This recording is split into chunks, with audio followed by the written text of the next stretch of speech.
What's up, everybody? Do you feel like your life is flying by, like it's just going light speed? And not only that, are you having a hard time saying no? Well, I know that I am. And in this episode, in this episode of the Existential Stoic podcast, we're going to be talking about life is short and also how to say no. I'm Randy. That's Danny. What's going on, Danny? What's up, Randy? They go together, I think, though, because I think Mm, like you know, weird. I mean, they definitely go together. It is funny though, because like I always find myself, especially when I feel like most down. That's when I feel like life. I think of life as being short too. Like I imagine it being short, right? Because like that's when you're like, I don't have time to do this, or I can't. It's too late, or blah, or blah, or blah. Oh, You know what I mean? that's really Like, interesting. I have yeah, the I have the opposite experience.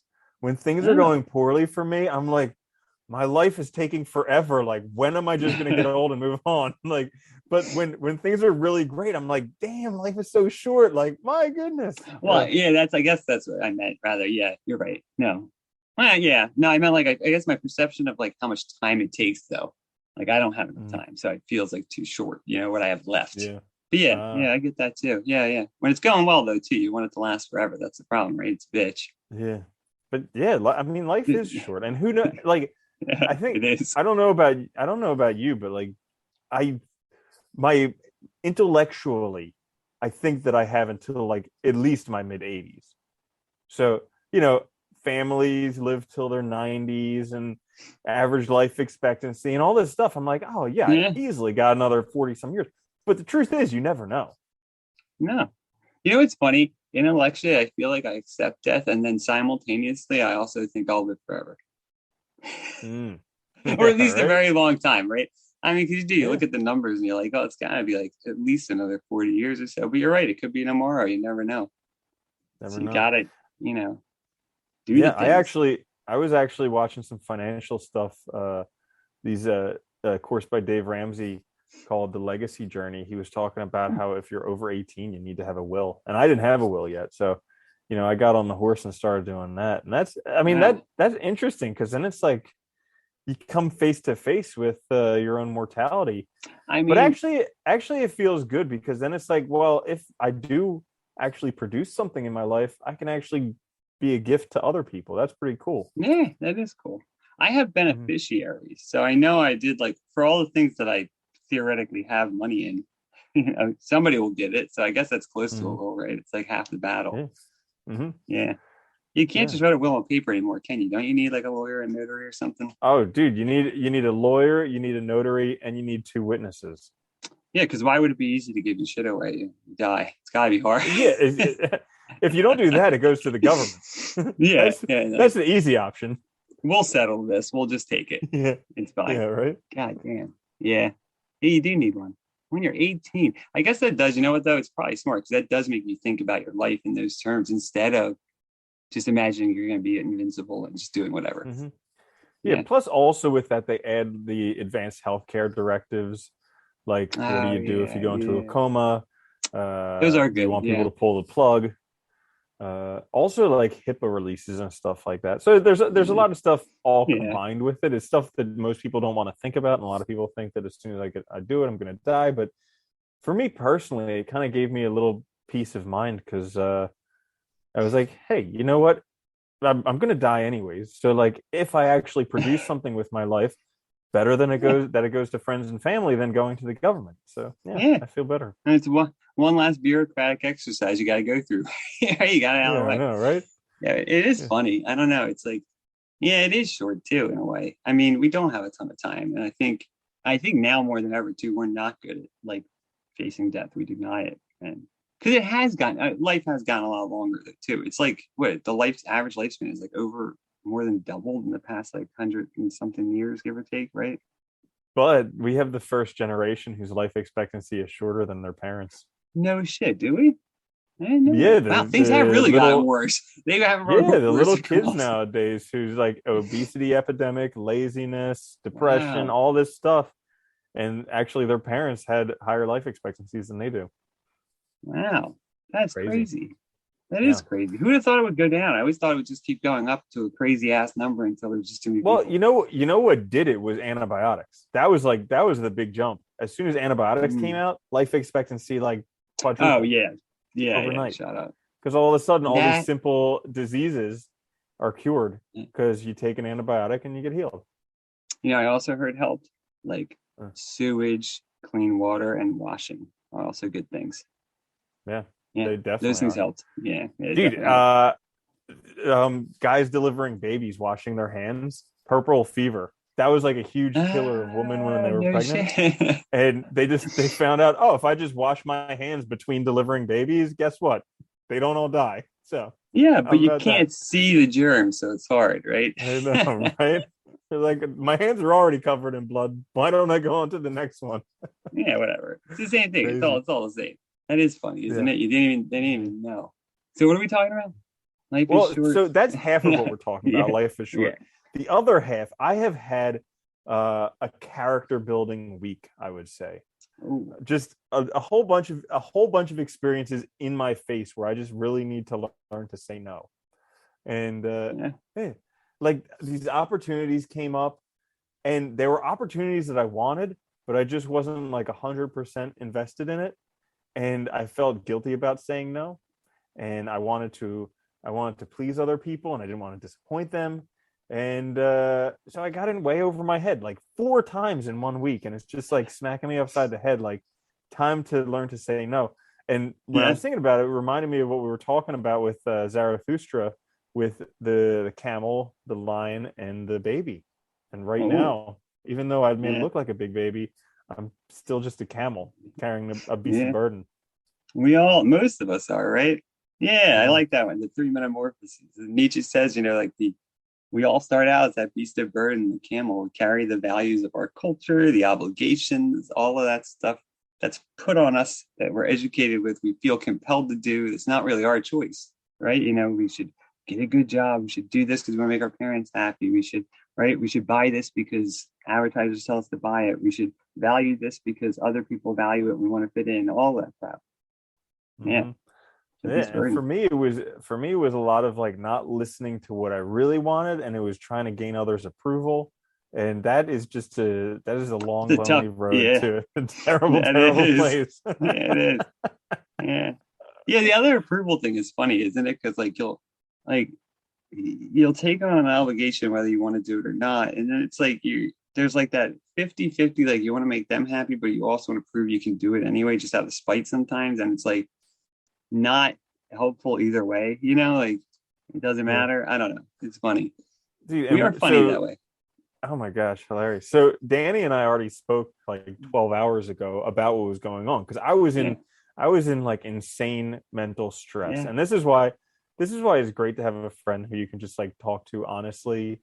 It And is. because when you sometimes when you get to these areas, it's like you know what the answer is, but you just need somebody to tell you that it's okay to do that, you know? Yeah.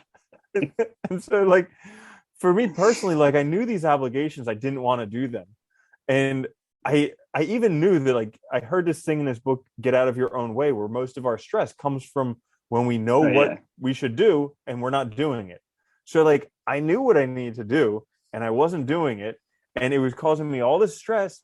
And it was Dude, in Danny, my own yeah. in my own personal experience, that's like every time I'm stressed.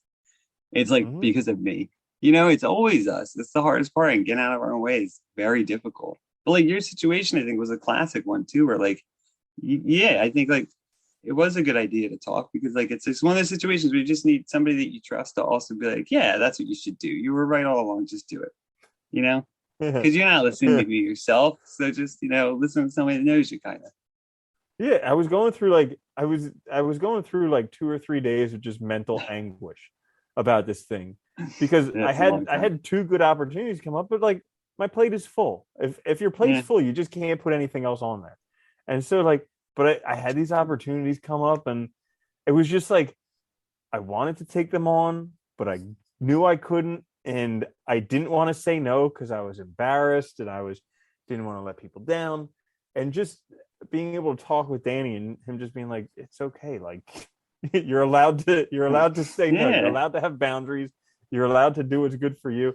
And just having someone say that was very helpful because it did. And it's crazy because like literally as soon as those situations were taken care of, like as soon as I did what I need to do in them, Felt way better. mental stress gone, 100% Yeah. gone. Doesn't it feel like a weight's lifted off you, Hundred literally, percent, like dude. that? Like literally, as soon as they were both done, I was just like, ah, Yeah. there it is. That's one of the few sayings that I think is like literally accurate, where it feels like the pressure, gravity is like lessened or something. It's insane. But yeah, dude, Mhm. it's funny. Like I think Nietzsche makes such a good point in that really short uh, metaphor, allegory, or whatever, between metamorphoses, because we do all start out as beasts of burden, and we want to please everybody, and we want to fit in, and we want to be part of the group. But the problem is that's not our life. That's not our own life. That's not a road to happiness. It's a road to approval or to pleasing others or making us happy, but it's not making you happy. And so he says, in order to create your own values, you need the lion. You need the strength to say no, right? To defeat virtue, to defeat obligation, to turn your back on it and start creating your own values. But that's hard. That's why it takes the lion. You need the spiritual transformation to do it. And I think most of us probably waver between the two. And sometimes we get courage and we say no because things get too stressful and stuff. But in reality, we need to be doing it more often and thinking about, Yeah. our own values more often. Well, that's a good point that you say we need to be doing it more often because I'm reading one book and I'm listening to another book and I'm reading another book, all kind You of hovering overachiever. around. I know, right? Uh, all kind of hovering around the same topic of, when you're confronting stuff that you're not comfortable with, you just need to do it again and again and again.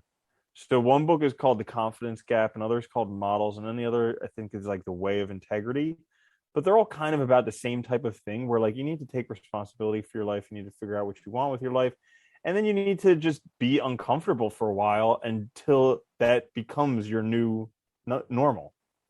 And Oh, so because you mean uncomfortable because you're like pushing back against the norms and values that are around you, so other expectations, shit like that. Yeah. so yeah, so like for instance, this thing with the lion and learning to say no, that is uncomfortable for me. And Oh this week yeah, I've yeah. been exposed to it 4 times. So it's been something that's like very much in my presence, but it's something that the more I encounter those situations and the more I say no, the more that'll just become a part of me and easier to do. And then it won't be such a big deal as opposed to me avoiding it and just being a beast of burden for my whole life. Well, I think that's part of his point, though, right? Is you need that spiritual transformation, that personal transformation to turn into the lion, because the camel can't do it, right? The camel is always going to say, "Yeah, just throw it on my back. I can carry more," right? And we'll always get weighed down by more and more obligations, more and more burdens, more and more things. You need to just break that cycle by saying no to all of it and then designing it yourself. But it is hard. It's really hard because then you stand on your own. I think that's kind of was his point too, is that once you say no to the norms and expectations and values of the world around you, you're left by yourself. So you have to, one, deal with all the uncomfortable consequences, but also you're responsible for everything. Instead of Mhm. saying, well, they said to do it, or my parents Yeah. told me to do it, or whatever. Hmm. Yeah, it's Did he interesting. did he talk much about how that transformation goes, or is it just kind of a consequence of getting angry with always being carrying the burdens that you just say Yeah, no to all of them and then you're left alone? yeah, I think it can be motivated by like that anger and like that stress. I think for him too, it was also like there's some he thought some people had just natural like kind of strength of will, and like he talks about in Human All Too Human in the beginning. He talks about the free spirits, and the free spirits are really the ones who reject, right? The burns out. So they kind of take on that no, right? They say no. He says it's like a what is it? God damn, I can't think of the right term. Well, he calls it's like a great moment where they have this realization that they should reject it. So it's like a moment where they Mhm. realize that everything that they're being told is not absolute truth. So the truth, the perspective they put on that pedestal of their society, they realize it's just Yeah. one among others. It's a construct. Mm. It doesn't matter. Yeah. I mean, they basically realize that all values are human constructs. So you should make your Yeah. own, right? Yeah. Yeah. I Because if you ever think definitely I about it, definitely had that realization once. after I had gone to the university, gotten a degree, gotten a job, gotten Yeah, engaged, and I was just miserable, and yeah. had that realization that it's not what everyone else says it is; it's what you say it is. Well, exactly, right? That's exactly it. It's like, we're told all these things and like, but all the people telling you are just people too. So how the fuck would they know any better than anyone else? And True. they all have conflicting opinions about it. If you the Hmm. broader the broader you expand your perspective, your view, the more you see that there's just conflict in how people look at it. So Hmm. it must be up to you. Yeah. Yeah. Well, I mean, good thing life is short then, because at least you don't have to deal with it for too long. Yeah, no, right? Holy grass. It's a lot. Yeah. Yeah, it's interesting. So he says you need that strength of the lion to say no, but the lion doesn't create values. The lion is just a rejection of basically burden and stuff. And so then you need to turn into a baby, the child, to create your own values. I always like that. I think that's a good transition. Huh. I kind of yeah, I kind of see it how like the child uh says no, but also says yes. Like that's how I look at it when I was thinking about it. Because if you think about a kid and their terrible twos, like they learn the word no. And then all of a Yeah, yeah, sudden yeah. everything, no, no, no, no. So like they say no, but also they have that like innocence and seeing everything for the first Oh time yeah. and that Yeah. presence where literally whatever does happen, it's just an automatic acceptance and yes of whatever actually does happen. So I think they get to say both of it. At first, I was like, I don't know what you're saying, and now I like that. I think that's a good interpretation. It is because I think that's it's like it's your turning. It's like in terms of spirit, right? So turning find that inner child to create values because kids, everything's a blank slate. They don't have any preconceived notions, right? They don't come to the Mm-hmm. table thinking this is wrong or those people are good or bad or whatever, and so everything's Yeah. open to their experiential data. And I think, yeah, it's true. That's what it's like. It's up to them to decide whether they like it or not. And if they like it, then it's good. That's it. Mm-hmm. And we could Yeah. all do that. We just don't. Yeah. We listen to all the Well, talking heads. probably need to get through the lion phase first. Stop And the carrying around bird. the burdens. Yeah, I do. Yeah. I do think he thought. I mean, I do think, and it makes sense. I think that if you, there, for many people, right, that being that camel, there is a point where the straw will break, right, the back. Like you just take Mm-hmm. on way too much and you just snap. But that can go two ways. You Oh can yeah. double down, or because then you face that hard thing too of if you realize that it's all a lie or fake, do you turn towards then creating or do you double down and hide in what's familiar? And I think a lot of people hide in what's familiar because it's still easier. It seems easier, even though it's not better long term. Well, I can speak about it personally. Like I know for me there was the fear of loss of momentum because like it takes Yeah. I mean I remember like when I was standing still or feeling stuck, it took a lot to get started and just like so there's the fear of the loss of momentum. There's the fear of missing out, like these opportunities. I mean, super lucky to have opportunities coming my way. Who knows how long that's going to be until Yeah. something like that comes again. So like the fear of missing out on an opportunity, like also what if I'm making the wrong decision? What if I'm acting out of fear instead of actually following what is my heart? So like Yeah. all these thoughts were going on in my head and I'm just like, oh, That's why what it do I makes it do? so hard though to know, right, for yourself what's right. Because I think that's why so many of us we do fall on the norms and standards because they're easy and they seem to be a guide, right? But Mm-hmm. they're not necessarily right. It's hard to know because it's true, man. It's like, like you said, life is short. So what if you miss that opportunity that would have changed everything? Who knows, right? And we don't know. Yeah. That's the problem. So it Yeah. does make it hard. But I think that's why you Mhm. need that strength just to say, no, right now this is good.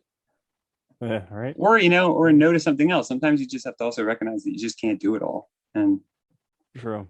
straight off. So, and one of the books I was listening to, it talked in depth about values, and this was like the first time that I've really heard a book talking in depth about values because everybody kind of like glances over values and they're like values are important, but this one actually had a list of like I don't know 80 or 100 values, and one of the exercises was sit down and separate these values into ones that are very important for me, ones that are kind of important for me, and ones that I just don't care about. And Huh. after doing that, it was like, now most of us have a definition of success as being good in business, making a lot of money, being very good in relationships, being someone that your friends look up to, all these different definitions of success. But all those definitions of success are fleeting, because if you have those things, then you feel successful. If you don't, and you're going to be happy. But if you don't have them, if you lose them, or maybe it's just a down season, you're going to feel terrible. And it's like, but if you take those values, particularly those values that are very important to you, and you just work on aiming towards those values every day, Yeah. that is a much more sustainable version of success, because that's something, number one, is never achievable. So you'll Yeah. never have it, but it is something where every day you can be like, did I do stuff towards my values? Yes, I did. Okay. I feel like a success. This is awesome. Do you know what's funny? You just hit on something that I think, philosophers have been talking about since the ancient Greeks at the very least. Especially, I know Aristotle mentions that outright. A lot of philosophers have that, but the idea that, if we put the condition of our life outside of us, we have no control over it. So in other words, like you were saying, if you define success as being good in business, good in relationships, whatever, as being, famous, well known, right, as being praised by others, so like honor, all of that is not up to you. It doesn't matter how well you do something. You may or may not, it might be a matter of luck. It might be a matter of chance. You might have been born at the wrong time, right? So all of that means is that if that's your condition for a good life, the condition of your good life is external to you, not within you. So in order to have a happy life or a good life, it has to be within you, which has to come from your values, right? It has to come from your own idea of what's right and what's going to make life good, because that's the only thing you have control over. Everything else is external. How people see you, how people think of you, you don't really dictate that, nor can you. So, Yeah. So it's a good exercise. I think the name of the book is The Confidence Gap. So if anyone wants to Hmm. read it or listen to it, it was actually included in my Prime or Audible membership, whatever it was. So free book, but actually a very good one for a lot of I'll have people. to look at that again. I tried the Prime Kindle membership thing It one time, wasn't and it it their was selection no, was terrible, it wasn't dude. Kindle Unlimited. No, I don't have Kindle Oh, Unlimited. No, okay, because because those that books are sucks. garbage. Yeah, those books are Yeah, garbage. But no it was offense to anybody it who likes was Kindle. it was an audiobook that was included with my Audible membership. Okay, So okay, like so every that's month different. you get some free books as well, and this one Yeah, was yeah, free. So it's well worth the price. yeah, yeah. That is really worth the Yeah. price. Yeah. They have too many goddamn memberships, I swear, and stuff. It's like confusing as Yeah. hell sometimes. I forgot Sure. Audible was separate, right? Oh, okay, that Yeah. makes sense. Yeah, right. Yeah, but I mean that's like what you talked about in the quick fix this week, investing in yourself. For a Yeah. long time, I was very, very against buying books. I would go to the library. I would take out books at the library. I would take out even audiobooks at the library. But I was very, very against spending money on books, because I was like, this is ridiculous. $10 a book, $20 a Uh, book nowadays. This is ridiculous. But then once I realized that like investing in myself was actually very important, yeah. yeah, sure. You spend $20 a month on Audible or whatever it is for one audiobook. Yeah. But the value, so $240 a year. But the value Yeah. you could get from one book could literally change your life, could potentially make you hundreds of thousands or millions of It could dollars. be So more, like, it can be literally more than a 4 year degree sometimes, depending on what it mhm, is. If it hits the mark just right, it can be infinitely valuable, you know? You know, it's mhm. funny because I love books too. People used to always say I was kind of selfish, I guess, but like I've always been interested in philosophy because I think it's about the good life, and that's what always interests me about it. And it's like, so it is a individual pursuit in a way, right?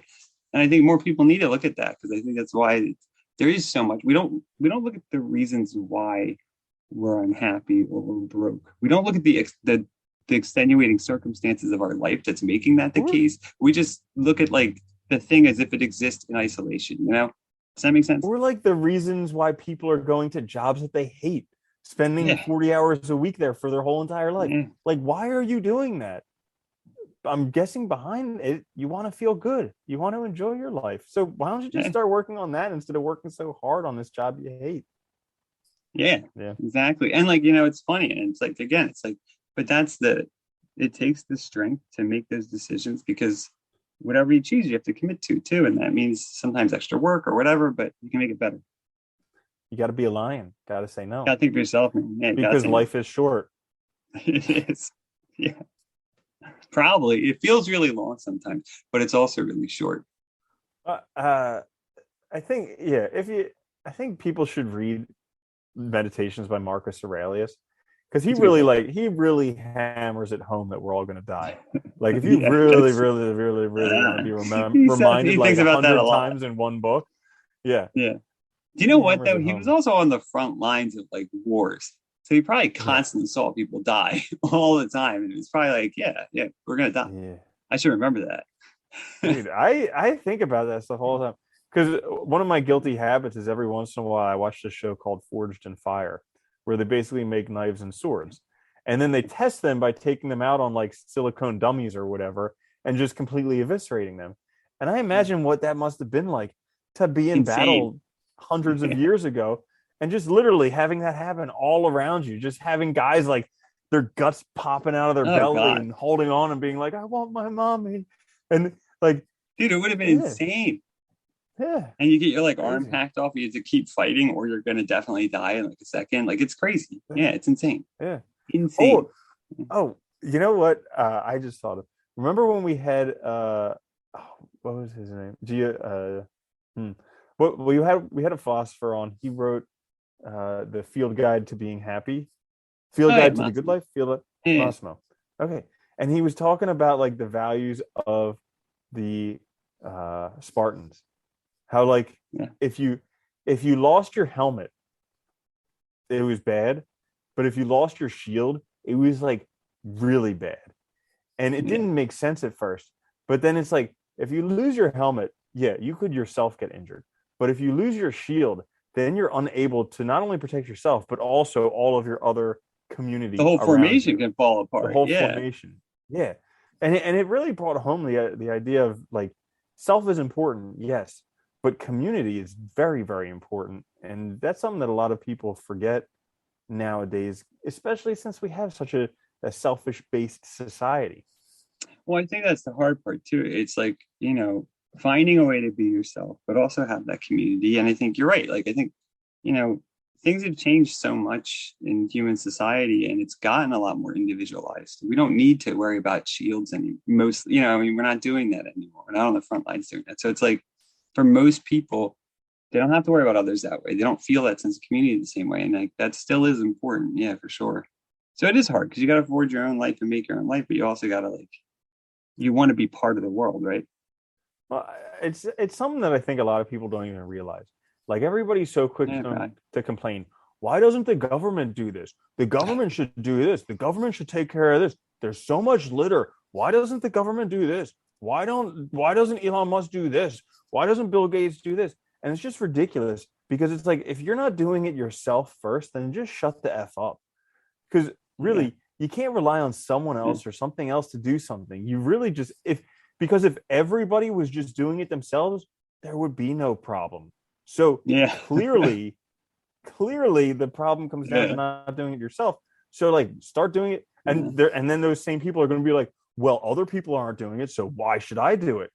And it's like, Yeah, be an it's example, you know? I know it's the worst. That's like that defeatist attitude though, because it's like also just, wanting to see the problems, but wanting to blame everything else but yourself. And Mm-hmm. not seeing your part of it. Like even with the environment and stuff. Like, yeah, like my little actions aren't going to change that everything, but they do make a difference, right? And if everybody did it, like you said, it would be better. So yeah, Mm-hmm. gotta get in there and do it. Be an Yeah. example. So anything else you want to say about saying no or life is short? Say no, life is short. Okay, yeah, because this episode definitely was not. Yeah, no, it was actually kind of long. Yeah. I think. I don't know. Yeah. That's Yep. So good. that is all for today's episode of the Existential Stoic podcast. Say no, life is short. Uh, make sure to watch us on YouTube. Check us out on the podcast. I'm Randy. That's Danny. We'll later, Danny. Later, Randy.